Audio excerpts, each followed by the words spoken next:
Get ready to dive into the rhythmic realm of the Drumheads podcast, where beats meet banter. Whether you're a drummer or just love a good music story, Drumheads is your backstage pass to the world of drumming and all things in between. Follow us wherever you get your podcasts, and please remember to subscribe. And now here's the show. Not a bad thing. So, usually what I do is just I fade in just already talking, and I'm already recording, so we're good there. So I'll go ahead and start being the official podcast host. Dude, you just got home from some shows. How'd that go? It was fun, man. It was weird to go from I haven't played a lot. I did a show. We did a tour that ended in, I think, August last year. And then I did one show with my other original band the last year in October. And then I did one with another buddy, Jake Horsey Willis, who's fucking awesome. Both those bands are awesome. In January. So my first show back since January was Rockville, that big festival in Daytona, to like 90,000 people. So it was like, oh wow, yeah, 0 to like, oh my god. Luckily, we had a couple days of rehearsal before that, but yeah, I was gonna say, yeah, it was a little much to go like straight from 0 to that, you know. And we had just switched from we just stopped using amps, and everyone started using the singer Kevin still uses monitors, but everyone in the band is now on in-ears. I've always been like that, but it was a weird show to like. How'd it go? Oh, did it work out? Yeah, it was fine. You know, it was like I'm sure we didn't look or feel as comfortable as we would have been if it was like the 10th show in a row using new gear, but like yeah, it was good for what it was. It was great. And then how rusty did you feel going out there? How rested? Rusty. No, it's pretty good. I do a thing where whenever we're gonna do like power sets like that. That was 35 minutes. I'll go out in my garage and I'll turn the heat on. And I'll play the set over and over again in like 90-degree heat in there. So I kind of condition myself for like the worst case. Oh, did you have to? Those shows, I just die because I'm not like a fucking punk rock drummer. You know, I play a lot of hard rock stuff, but like when I get on a stage like that, I just go into kill mode. And if I'm not ready to be in kill mode, I just die. Fucking cramps and shit. Yeah. How hot was it when you guys were playing? It was 95 degrees. Did you play during the day? Yeah, we played like midday. It was 95 degrees. Hot as shit. Yeah, and where did you play? What'd you say, Daytona? That's humidity central, man. Oh yeah, it was horrible. It was cool though. I mean, we were inside Daytona in the infield, and like to get around it, we used the track. So we were on the Daytona Speedway with golf carts. It was pretty sweet. I'm sure shenanigans occurred. No, not there. They were there. I kept trying to get people to like go up on the incline, you know, because it's fucking. Have you ever seen a NASCAR? Like yeah. It's steep as shit. Yeah. So like in a golf cart we would have just tipped over. So that was pretty funny. But and they were there. Everyone I asked and tried to get to do stupid stuff, they were like, "Man, I would in a heartbeat, but it would be the last day that I worked here." And I was like, "But would it be worth it?" Yeah. Yeah, really. Would there be a legend? Yeah, right. So we did that one. That was Friday, and then Sunday we played this show in Ocean City, Maryland, where I'm from. I'm from Maryland, not Ocean City. But it was another huge festival. It was like 60,000 people. And that was awesome. I had a bunch of, friends and family there. My mom came and stuff. That's cool. Yeah, it was sweet. How were your parents supportive of you as a player growing up? Yeah. My dad made me play the drums, which is why I started by playing guitar. You can see I have more guitars than drum sets. Yeah. And a musket. Long story there. He used to just fucking pick me up and like put me on the drums and make me cry and shit. It was semi-abusive. Like a set or just a snare? Yeah, he had this big Rogers kit. Actually, I got the throne from it somewhere around here. It was 2 bass drums. Yeah, he played in bands in the 70s. Okay. Oh wow. The drum set was huge. It was 2 double kick, 2 rack toms, 2 floor toms, fucking monster cymbals everywhere. And I started playing on that thing when I was younger, and my mom was super supportive. We had the standard punk rock in the basement kind of a thing. And that basement is basically how I left it, just demolished. All the insulations off the walls. There's still fucking spray paint on everything. Like, I still got a bunch of broken amps down there and drum parts and cymbals and shit. Oh, really? It's awesome, yeah. That's funny. I mean, did you ever go into school, like play drumline or snare or anything, or was it just that kit? No, I started in bands kind of right out of the gate. When I was like 16, no, less than 14. I started a band with my buddy Aaron called Valcor, which was almost Falcor because his dog looked like the luck dragon from the Neverending Story. Yeah. But we thought Falcor was kind of weak, so we put a V in the front of it and made it Valcor instead. And that was my first band at like 14. Wait, what was the question? I've got yesterday's questions in my head now. That's all right. I asked you if you like went into doing snares and snare line or Oh yeah, no man, quads or anything. I had no real formal training on anything. I just kind of punk rocked through. But I was in the jazz band in middle school, playing guitar. Actually, that's interesting because that was there was I mean, that's no mean feat, though, Beej. I mean, that's pretty impressive. No, I wasn't. It was like playing like La Bamba and shit. It wasn't complicated yet. That's why I wasn't in the high school one. But that middle school teacher, I'm glad I just thought about this, was the first one who told me I had a good time because I already played drums at that point. And we were just fucking around one day afterwards, and I started playing In Bloom on like the jazz band drum set in the jazz band, rehearsal area. And the teacher was like, "I didn't know you played drums." And I was like, "Yeah, it's something I do," because I was like, I wanted to be a fucking guitar player, right? Real bad. Yeah. And but that compliment stuck with me, man. That was interesting. I hadn't thought about that in a while. And you'd already had your independence down and all of that sort of stuff. Yes, courtesy of Drain You. Do bat do bat bat and do bat. It's like yeah. I wasn't like good. I was just like a young crazy punk rock drummer like we all were. Yeah. Who were you listening to back then? Who do you think was influencing you? Fucking Nirvana, Local H. I forgot. Like I just got this question yesterday, and I forgot about Local H. Joe Daniels. And I haven't heard that name in years. Dude, fucking Joe Daniels is the best fucking rock drummer of the 90s. Dave Grohl's why I play music. Like that Nirvana was my core, right?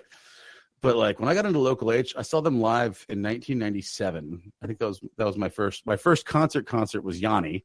My second concert was Local H at the 930 Club in 1997, where they were on the yeah, no, Yanni's awesome. Hey, let me tell you that he had a drummer that played with him. And I can't remember the guy's name, but there was that thing from the Acropolis in Greece. His drummer, I think I saw that tour. Man, that drummer he had, I can't remember the guy's name, but he was a monster player. And I actually met him in Nashville at Summer Dam one year. Super nice guy. I can't remember his name for the life of me. But yeah, that video, I went back and watched that video. I didn't care for his music, of course, but yeah. Yanni crushes. Yeah.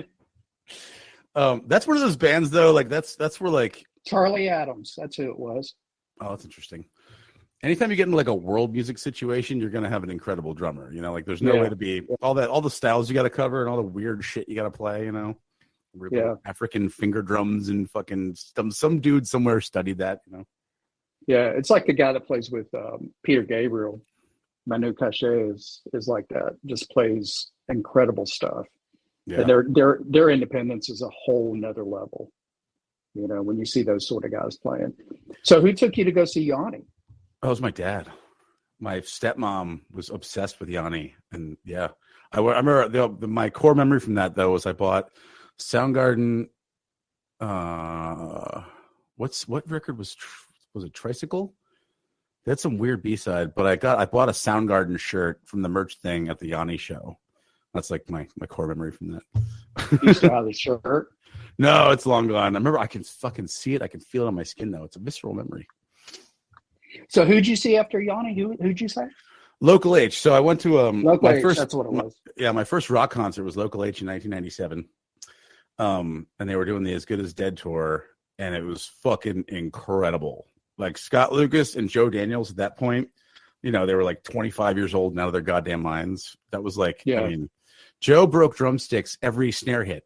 It was raining fucking Zildjian 5As the whole show, just everywhere.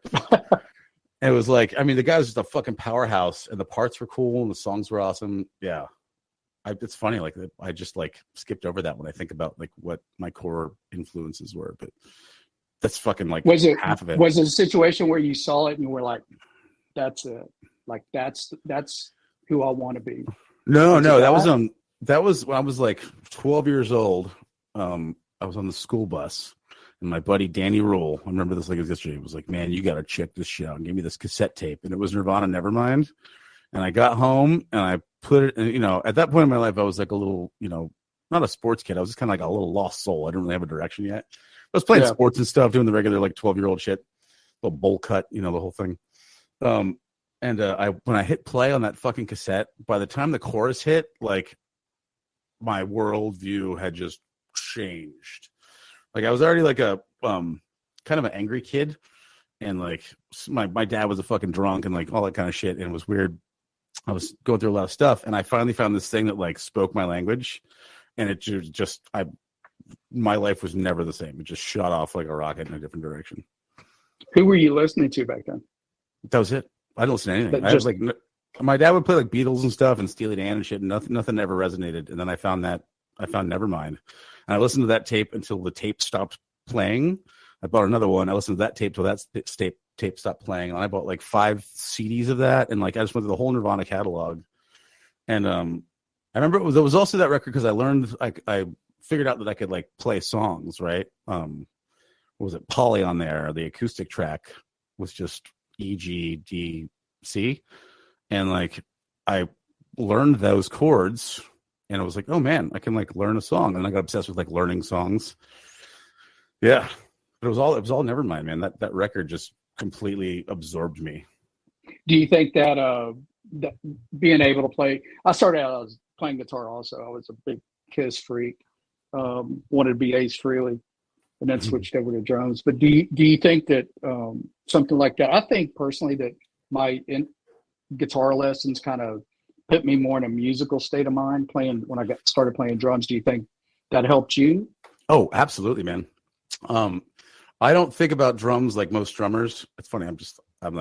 I just described this yesterday. I can articulate better because of yesterday's conversation. Like I never thought about fitting notes in space like some guys do, It's like how far you can subdivide a thing. I was always thinking because I started off really musically as a songwriter, like a 16-year-old punk rock songwriter, but still writing songs and thinking about parts and thinking about the drums in like a reinforcement sort of a sense instead of a drums first kind of a thing. Yeah. So I was always more listening than I was playing.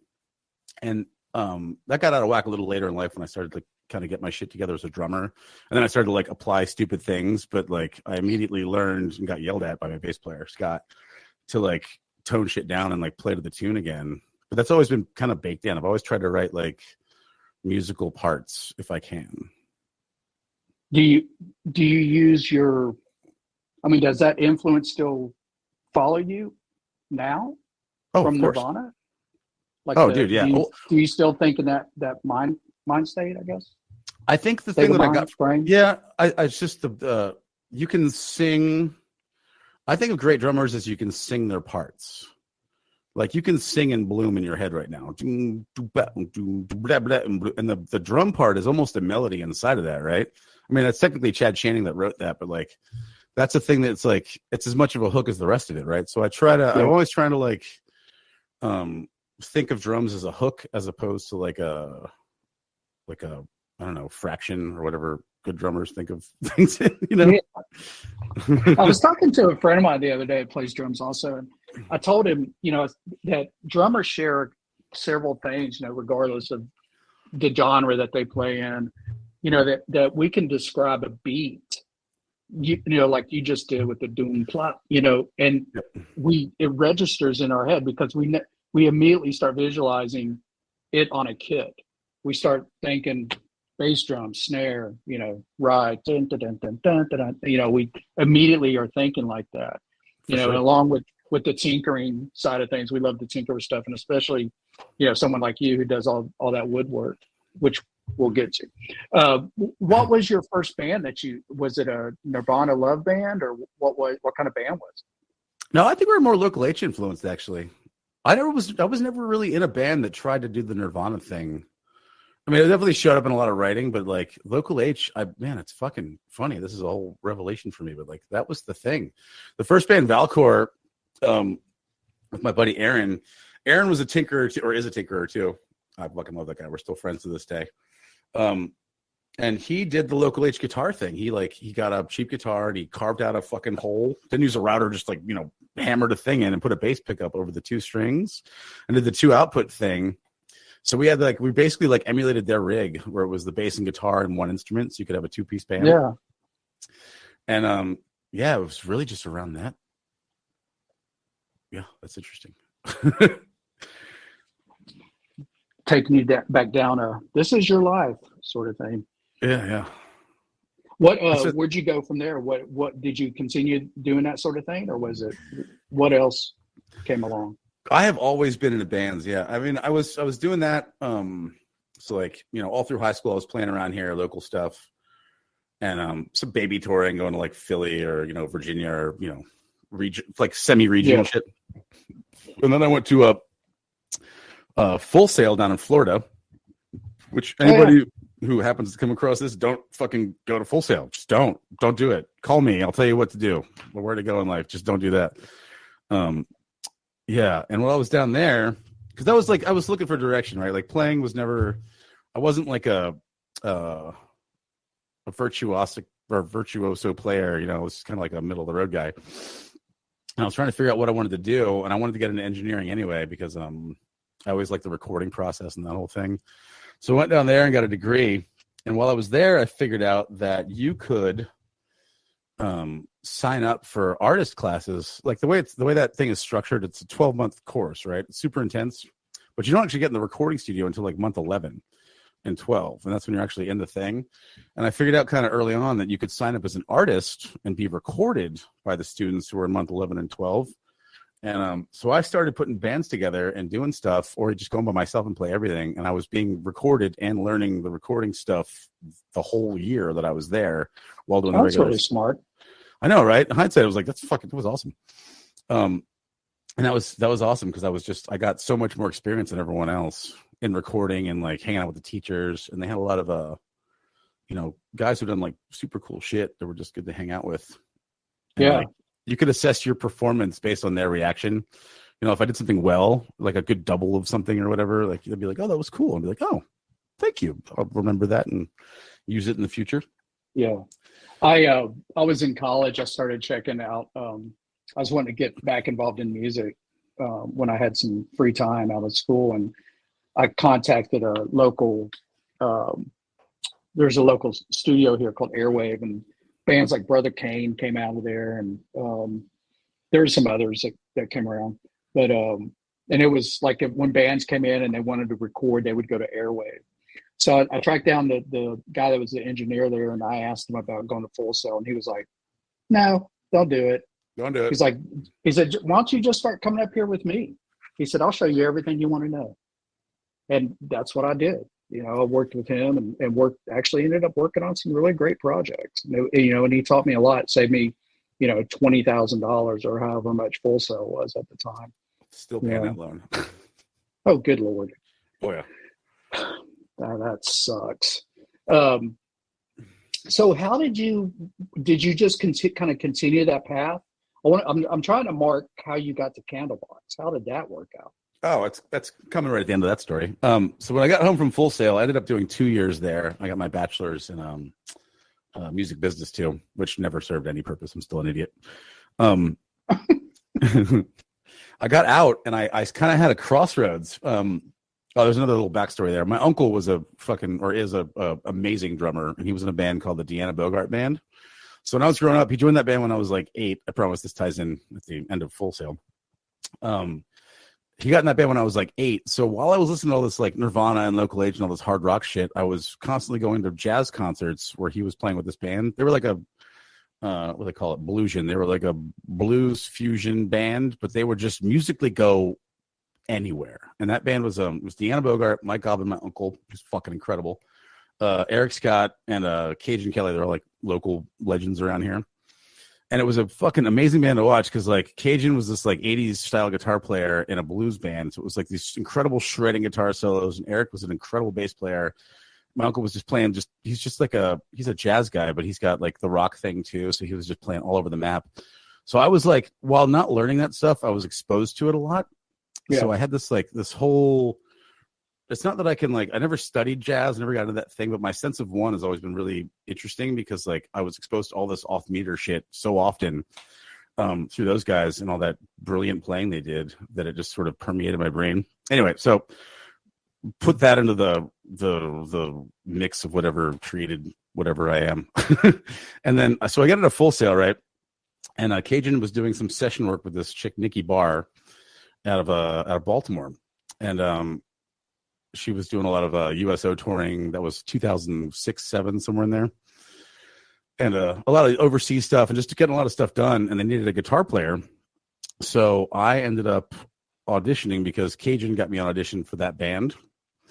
And it was funny because when I got it a Full Sail, I had sent letters out to a couple of audio production companies. And literally the same day, I got a letter of like, do you want to come interview for this company? And I got a thing, do you want to audition for this band? And I was like, I'm going to go audition for the band and go do this thing. So I went out there and auditioned on guitar. I got the job as a guitar player, backup singer, and keyboard player. Where did the keys come from? I did keyboard in college a little bit. I just enough to do synth lines or whatever. Nothing good. Just, I'm just consistent. And there was this guy in that band called Island Styles, and he is the guitar player in Candlebox right now, along with Peter Klett. And Island and I became best friends fucking immediately. We started writing we had this whole side project thing. We just started recording together. And I was with Nicky's band for 10 years. And then Island went off and joined Jimmy's Chicken Shack. And wow. I can continue with Nicky. Yeah, I know. Jimmy's awesome. You should get Jimmy on here. Jimmy would be fucking great. So Island went off and did that. And we started a second band with Nicky called The Last Year. And that kind of kept going until 2018. And then that kind of fell apart and ended up in this kind of cover band situation right up until COVID. Meanwhile, Island joined Jimmy's Chicken Shack, did that thing for a while. And then he wound up guitar teching for Candlebox in 2013, something like that. And then a couple years later, they had a guitar slot open up, and he switched to guitar player in Candlebox. And so he was there, and the other guitar player in Candlebox at that time was this guy, Brian Quinn, who was my ex-girlfriend's cousin. So I had not one, but two friends in that band, all from the East Coast in a Seattle band. Makes sense of that. Yeah, man. So when COVID happened, I was doing 5 nights a week playing cover gigs, bar stuff, which was important for me musically because I did a lot of stuff. We had a band going where it was just 3 of us. It was a guitar player, a singer, and me playing drums and singing. And covering that much ground as a drummer, because there was nothing else, right? It was just me and the acoustic guitar. So I had to put all this thought into the reps and things and really kind of develop my style as a player inside of that. None of which I use now, but it's I just had this much more broader musical vocabulary because of that band, just because we could do whatever we wanted. It was just fucking chaos. But by the time COVID came around, I hated it. I hated my life. I hated everything. Everything was terrible. And when the gigs dried up, I was like, good. I don't want to play music anymore. Thank God it's over. Yeah, man, because you get on that freight train of cover gigs and it just keeps booking. It just books. You're booked for fucking, and you're either gonna pull the plug and quit a band and fuck over your friends, or you're gonna keep doing it forever. And it's a tough call to make. And a natural disaster helped me make it. And it made me really assess things. And I was like, you know what? I don't like doing this. I don't like where I'm at. I don't like what I'm playing. I don't like any of this stuff. So I just let it go away. And it was fantastic. And then, so dun, dun, dun. Meanwhile, in Candlebox land, their drummer at that time, right going into COVID, was Dave Cruzen. He was the original drummer for Pearl Jam, and I don't know what happened, but he left the band right around COVID, so they were drummerless. And I started getting texts from Island. It was like, hey man, we want to do how everyone was doing the COVID cover thing, the split screen stuff.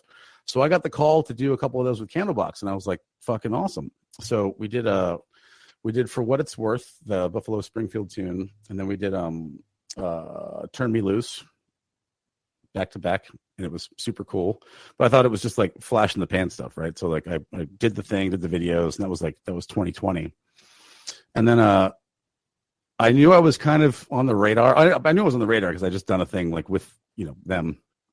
And 2021 comes around, and before COVID, they had done a record called Wolves that they just recorded. But then COVID came, so they didn't drop it because you can't tour on something that you can't tour. Right. So it just kind of sat there for a couple of years.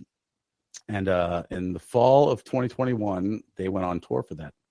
And I was getting texts from Island like, hey man, we don't have a drummer right now, but you just be ready. So he just gave me a playlist basically to learn, which I didn't because I'm stupid. And I was listening to it. I wasn't playing actively. I was doing woodshop stuff mostly.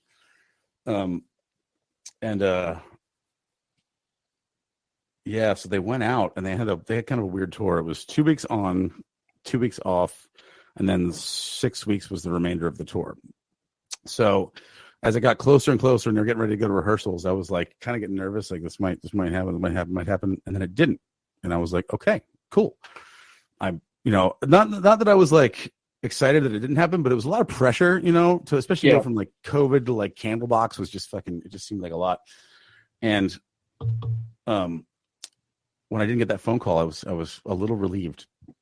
So they go out and they've got a drummer with them, and I start getting texts from Island again. It's like, hey man, it's not going great with what's going on right now. So maybe you should get your shit together. Like get your shit together now. And again, I was like, because nobody gets that fucking phone call, right? Nobody gets like nobody gets the hero story where the national act calls like, hey, we need a savior, come out and do the thing, So in my mind, it was impossible. And it got closer. And then, so they, like I said, they did the 2 weeks on, 2 weeks off, and then the 6 week part of the tour, right? So I figured if I'm going to get that phone call based on what I'm getting right now, it's going to be in the break because that would fucking make sense, right? So the break comes, the break goes, they start touring again. And I'm like, okay. Again, I'm like not disappointed. I'm like, I don't know, man. I still don't know how I felt about that, but it was like this magical thing, and just had gone away again. And I was like, but that's okay. I'm just going to go back to work. So I went to the wood shop and I booked a bunch of work because now I knew I wasn't going to be gone for, 6 weeks or whatever. And I got a bunch of shit together. And I remember the day everything kind of fell together, I was having a very, very bad day. I had this big woodworking project where I was putting these stair treads into this bar in Fed Hill in Baltimore. And I made all these pieces of wood, and like the metal guy had fucked up, and like this guy had fucked up, and the guy working me had fucked something up, and everything was just getting fucked up, right? My life was shit. Like I had just fucking like my world was basically collapsing around me. And just the COVID thing, man. Everyone at the end of COVID was just like, rah! Yeah. I was no exception. I was being a fucking asshole. I was being stupid. But I was just having a terrible, terrible day, and everything was kind of collapsing. I punched my car that day. I still have 2 little scars on my hand from when I punched my car because, rage. So I got home that night, and I started taking bong rip after bong rip after bong rip after bong rip. I was just trying to put my brain down, just one of those days. And I was having a lot of those in a row, man. It was just fucking, everything was just shit. Yeah, it was hard I think it was a lot harder than people want to admit. Oh, dude, absolutely, man. The fucking, like, the reset of the whole thing was just fucking, I don't know. Everyone, and you could see who was going to make it through clear and who wasn't, I dug in and I was doing good, but my surroundings were not digging in. So it was like, you're pulling twice the weight, it's fucking right. Sucks. Anyway, so that night I'm super fucking high. I'm in bed. My phone was turned over on my end table. And I was like, you know what, man, I'm going to you just impulsively check your phone again, right? And I got like 30 text messages from Island. Like, hey man, call me now. So I call him back, high as a fucking blimp. and Kevin, the singer, answers Island's phone. And I was like, hey man, what's going on? And Kevin's like, man, I should have called you for this tour. Fucking love your drumming. I'm sorry. Will you come out and be our drummer? And I was like, yeah, because I just booked all the pressure in the world had just been applied to me, and now this thing shows up, right? And I was like, dude, can I call you back? And he's like, yeah, I guess. I went over to the bathroom and I threw up for an hour, just violent, just it wasn't just like the stress of that. It was just I had, it's just funny. Doing 2 podcasts 2 days in a row has really made me like introspective about this in that moment. Like I didn't realize how fucked up everything was until I had an option to get away from it, and I almost said no because I was like, what am I like? What is this gonna do? It's like it's just gonna fuck up my world. It's gonna fuck up my business, and all these doubts and thoughts about it that I guess I really hadn't thought about till right now. Yeah, but I mean, you throwing up. I mean, that's. I know everybody, people will be like, ooh, gross. But, man, you were purging all that shit. I mean, it's, people do it in different ways. I never actually got really sick like that. My thing is to get really bad headaches and go inwards, and don't talk to anybody. People handle things in a different way. I mean, if you ever have any thought of like, God, this sucked. Why did I do that? You're human, man. I mean, you were, purging all that stuff. Oh, absolutely, man. And I was so fucking tired, like just everything was just heavy at that point. Yeah. And everything was just hard and just harder than it fucking needed to be. And I guess in that moment it was like really, man, I almost said no. I almost called him back and said no. But I didn't. I called him back and I said, yes, obviously I'll do this because you can't. When the phone rings, you can't deny yourself that, And I was scared shitless. I was like, I think my whole thing's about to change. And I don't know. And I started to get excited about it instead of scared of it. So I dug in. I had 4 days to get ready too. That was on Thursday. The bus was coming Monday. And we had made plans that we'd rehearse in my wood shop, had a recording studio in it. So we decided to rehearse there on Monday for like 10 hours. And then the first show was Tuesday in Pittsburgh. Yeah, it was awesome. Actually, that was funny because when Kevin walked in there the first time, he was like, because it was fucking awesome. It was a badass wood shop in a cool, just punk rock recording studio just thrown together. And Kevin walked in and goes, man, this fucking looks like Seattle in the 90s. And I was like, I love you. this is going to work out. So we did this crazy rehearsal. And yeah, man, the next day I got on the bus and that was that. Well, I mean, all you need for all of this to kind of wrap everything up would be a Morgan Freeman, voiceover saying, little did he know his life would change. So how's it been going since? I mean, are you guys recording new music? Are you feeling more comfortable now that you're in the gig and everything? Yeah, man. Like we've done enough stuff now. Like I had to get over the like I had done really big shows before, but not like consistently. And like, it's a different thing when people are looking at you, like they love those songs. Yeah. And they want to hear those songs. So like your job when you fill in one of these things is not only like put your stamp on it, but to like do justice to what's there. And it's funny. I was just talking to Scott Mercado the other day, the original drummer. And, he said some nice things. And I was like, man, all I'm doing is trying to like do your notes justice. Cause without what you played, like I don't exist. I just go back to cover bands in Baltimore, just trying to keep like what you did. And like the origins of this thing is as cool and intact as possible, but still like, there's a little bit of me in there now too, which is cool. But like getting over the big show thing, man, it was like, I had a lot of anxiety about that. Cause we went out with, my first tour was mostly clubs. It was a headlining tour. And then we did one amphitheater in the middle of it. And it was like, one of those big metal festival things with like Rob Zombie and shit and Shine Down, a bunch of other guys. And we played a big fucking amphitheater and I was freaked out, but it was like my third show too. It was like, oh, wow. Yeah. I mean, I barely knew the tunes. I was just holding my shit together. I was reading Kevin, like staring at Kevin's back, trying to make sure my time was right, and they hadn't really had a rigid drummer like me before. Like I play basically the same thing every single time. And the band has gotten tighter into that. Like everyone knows what to anticipate. Whereas before with Dave's fucking amazing, but like it was a different kind of a band. So like the band wasn't locking in completely yet. It was just, we're just kind of like figuring our shit out. And yeah, man, it was just fucking stressful that whole tour. I had to learn a lot of songs too. Like we never played the same set list twice, so like That would throw me off so bad. Oh, dude, I would get a text in the morning like, "Hey, we're gonna try these 3 songs tonight that I have never heard and don't know, and I have to like speed chart them and get that together." So that first tour was just kind of hanging on for dear life. We did an arena too. That was crazy. We played the Lightning, the Tampa Bay Lightning hockey arena in Tampa, and that was fucking crazy. Because I mean, that was like show 10. Are you playing with a click track or anything? I do. I've always had click for the first couple songs on any big rock gig I do, just to establish where I am internally. Mm-hmm. Like if I feel like the click is slow, then I know that I'm pushing or I had too much coffee or something, and I can kind of self-adjust based around that. But it's not a click band. It's not a track band. I do click on a couple things just because I'm more comfortable that way. But it's not. Kevin can turn around at any point and tell me to kill it, and it's just next to me. It's not run by somebody. And it's just like 3 or 4 tunes, if that. Some days I just let it ride. Especially the original guitar player Peter Klett just came back, and one of the first shows I had with him, we were on the first tune, Arrow, which is just fucking do do ba do do ba do. And he turns around and he goes, "You want to click?" And I go, "Yeah." And he goes, "You fucking pussy!" And it turns around. I was like, "Fuck this!" Turn it off. That's great.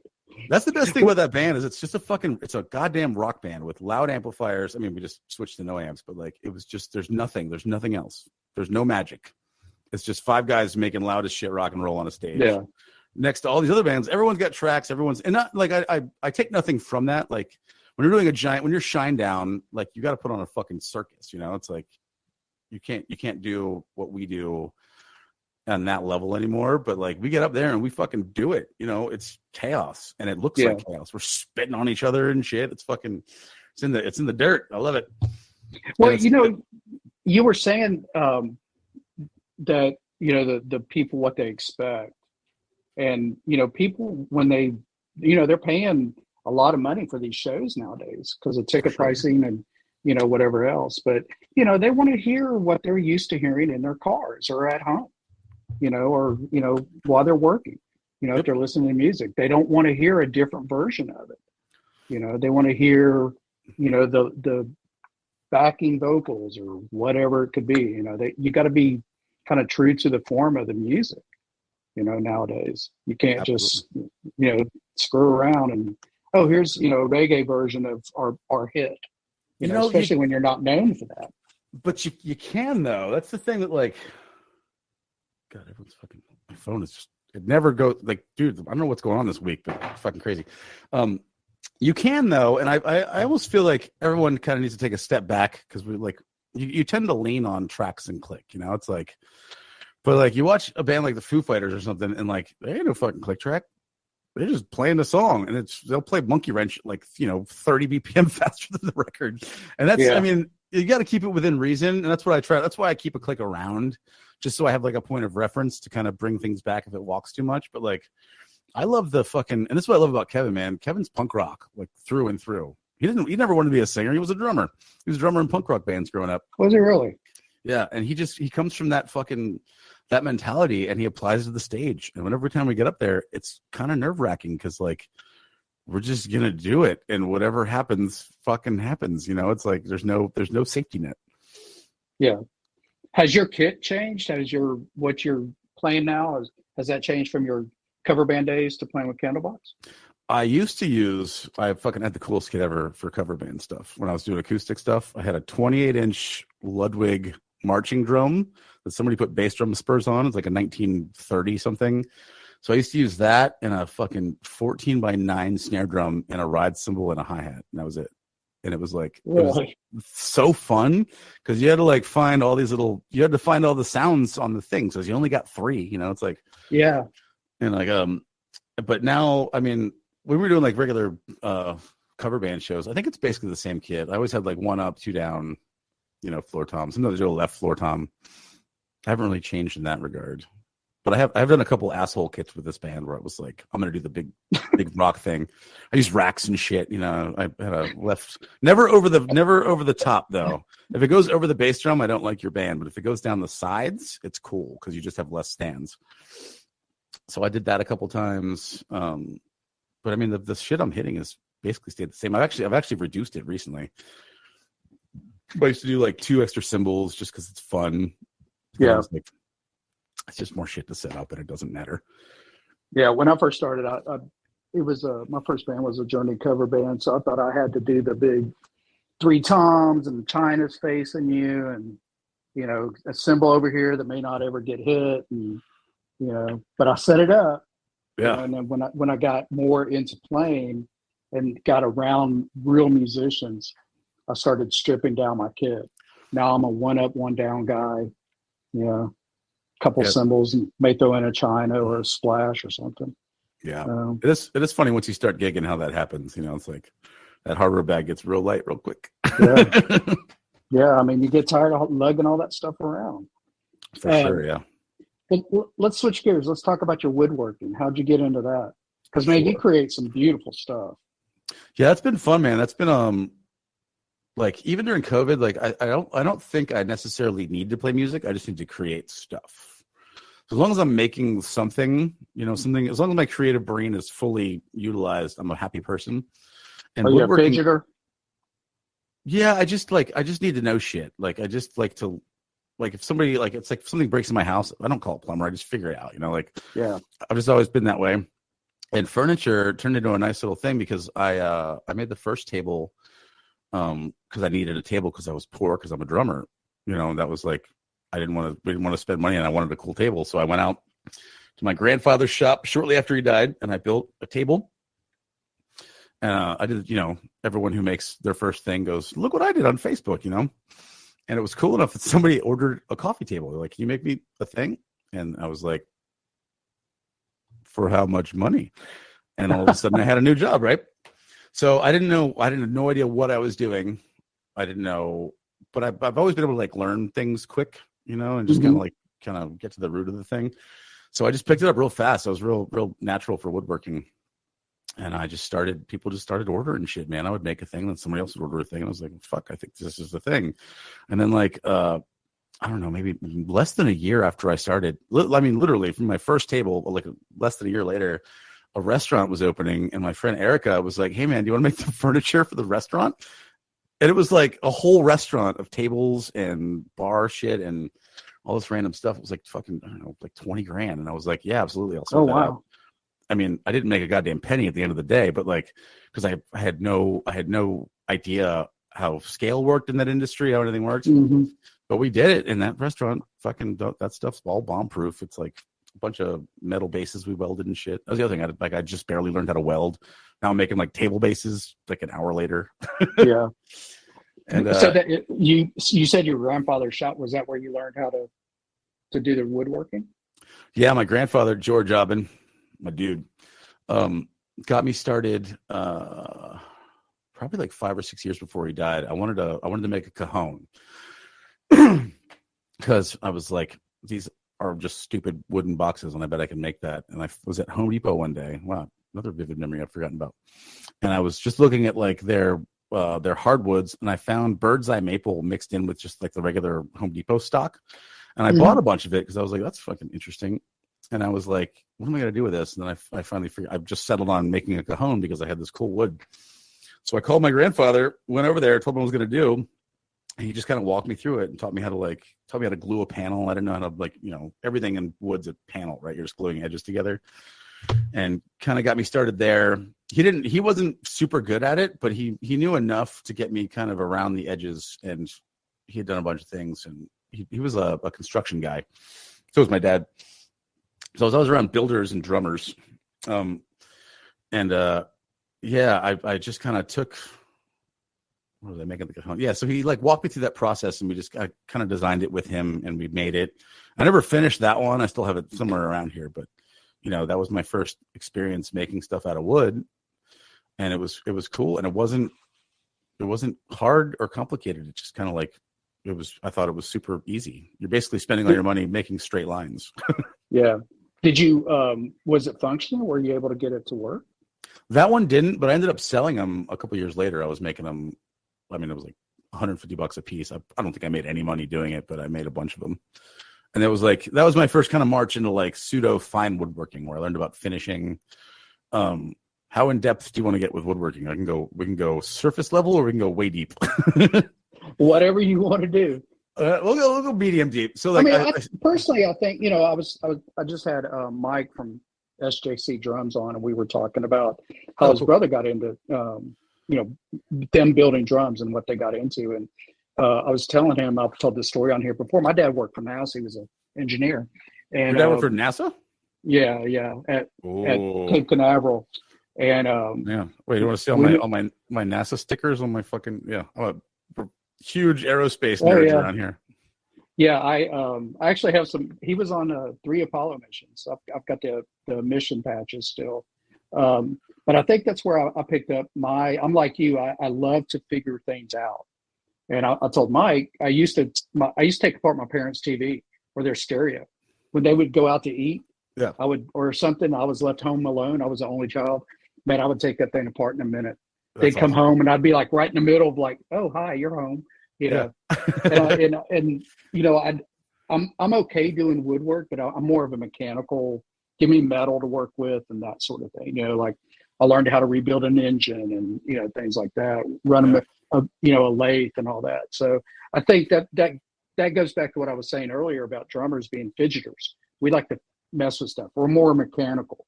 We love to really look into drums and how's this bearing edge cut? What, is it a 45? Is it a 30? That sort of thing. Yeah. Dude, I made myself a snare drum, and that like ruined drums for me because I realized how easy it is to make a drum. And I made a hard one too. I made a stave drum, and I had to build I was already this was a couple years ago. I was already experienced woodworker. I do all the tools work, but I made it. That's what I use now. That's my main snare is my fucking really homemade stave drum.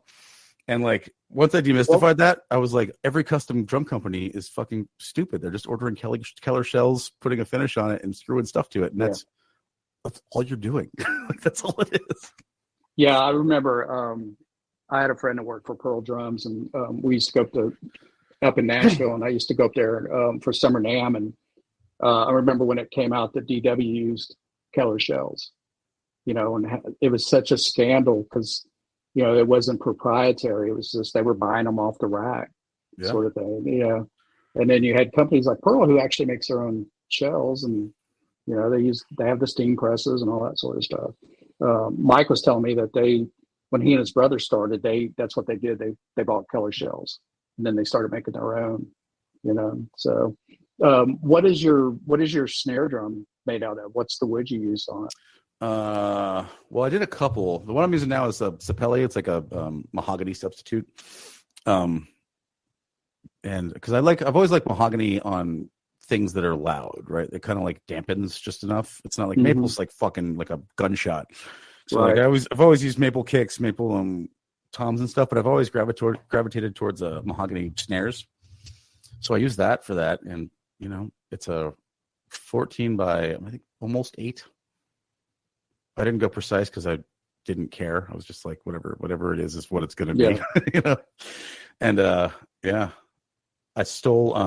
I used to have a endorsement with a company called Mapeworks that was cool here in Maryland, and I have one of their snares. Actually, it's the shell's sitting right over there right now, and I just took all the hardware off and I just measured where it was on that drum and just did that same thing with the other drum and just put it together, and then I hit it and it sounded great, and I was like, oh, this is stupid. Like the drums are stupid. I didn't do anything. I didn't put finish on it. I mean, I put like one layer of oil on it. I didn't have a little vent thing, so I just drilled a hole somewhere, and it was fine. Sounded fucking great. Yeah. Yeah. I remember when that Mystique got broken for me. I was just like, seriously.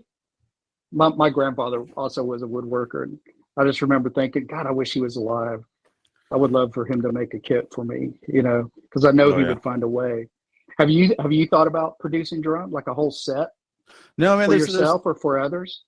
I thought I'd make one for myself, but I mean, it doesn't matter. Like, it just doesn't matter.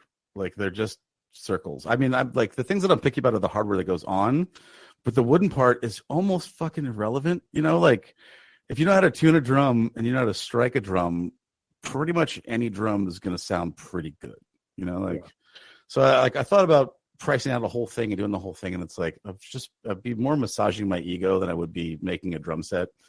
So like just having the one, like the core thing that I can carry around with me that I know is like mine, like just the snare drum has been cool, and I've never really aspired to make any more. Like I've got a couple shells that are just incomplete in the shop right now that I made and just got bored and didn't finish. So so somebody came to you and said, "Hey, can you make me a snare like yours?" Would you do it or no? Yeah, actually, I had somebody do that. There's just not enough money in. This is a point I was going to make a second ago. I found this with furniture too. Like there's like 3 levels to manufacturing. There's boutique, which is tiny. You get a single customer, you make a single thing, you send it out. There's the middle, which is like you're doing, which I was trying to do with furniture. I was getting like, I made like 600 bar stools, that kind of a thing. Like big numbers for me, small numbers for Walmart. And then there's, IKEA, where they're making cajillions of things. And I found the middle market of that is just not, you can't survive there. And like furniture has a big enough margin where it's like you're essentially selling a story as a boutique furniture maker. And I can charge a couple $1,000s for a thing that's going to be cool. You're going to have it your whole life. You can give it to your kids. But like with drums, there's just not enough money there. If somebody asked me, like if you asked me to make you a snare drum, I would just give you a snare drum because that's cooler to me than, the $400 or whatever that it would cost to make it. Because it's never going to be worth it. Like what's a day of my time worth? It's probably going to take me 3 days to make that snare drum. And then, I'm not going to charge you $1,500 for a snare drum, though. That's ridiculous. You can buy a snare drum right now for $300. It'll be just fine forever. Yeah. So, like, the instrument thing, I made a guitar, too, just to see if I could. And I put the strings on, and it sounded great and played great. And I was like, this is stupid, too. It's like, as long as you got a CNC machine, there's basically no skill involved. You just screw the things together, and somebody who's good sets it up. Then you're off. Yeah. Did you make a table that had acrylic and wood in it with a live edge or something? Yeah. Did you do that recently? What was the one I just did? Oh, I made a yeah, that was for a very nice lady's church. That was a pain in the ass, actually. That was like the wooden like cookie thing, right? Like a little slab of tree kind of looking thing. Yeah.